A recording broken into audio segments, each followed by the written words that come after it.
حادثة مقتل الأمنيين مؤخرا شمال غربي تونس خلال اشتباكات مع جماعات مسلحة، والتنكيل قبلها بجثث الجنود في جبل الشعامبي، فضلا عن الاغتيالات السياسية وتفاقم الجريمة المنظمة المرتبطة ارتباطا وثيقا بأجندات تنظيم القاعدة.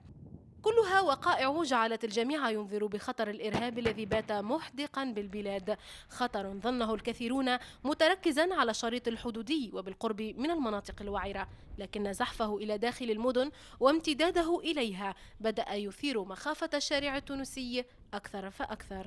مع حكومة النهضة هنالك غض نظر على الحركات السلفية المتطرفة وبعض اليمينيين المتطرفين، طبعا المغالين باسم الدين والذين ينادون للإسلام والذين ينادون لنشر الدعوة تحت غطاء سياسي. فبالتالي نشوف كونه الحكومة هذه قصرت طبعا أمنيا وعملياتيا. الحكومة هذه بالذات غير قادرة باش تدبر الإرهاب. كل يوم القتل وكل يوم القتل. وين الإرهاب؟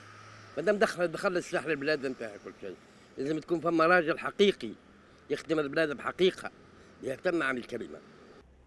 توسع رقعة هذه الظاهرة الخطيرة وبلوغ مرحلة يصعب فيها السيطرة عليها عزاه مراقبون إلى التعامل غير الجدي من قبل السلطات معها، واستمرار تدفق الأسلحة عبر الحدود وغياب الرقابة عليها.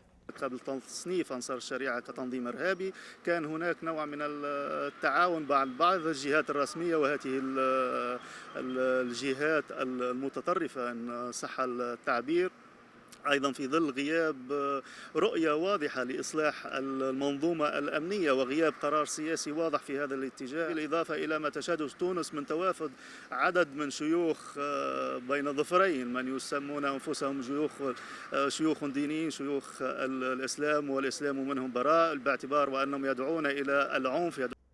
وما من جديد فيما يخص مسألة تفعيل قانون مكافحة الإرهاب الذي يعد أهم سبيل لمعالجة الظاهرة الإرهابية، والذي يحتاج إلى استراتيجية وطنية تأخذ بعين الاعتبار ملفات عديدة.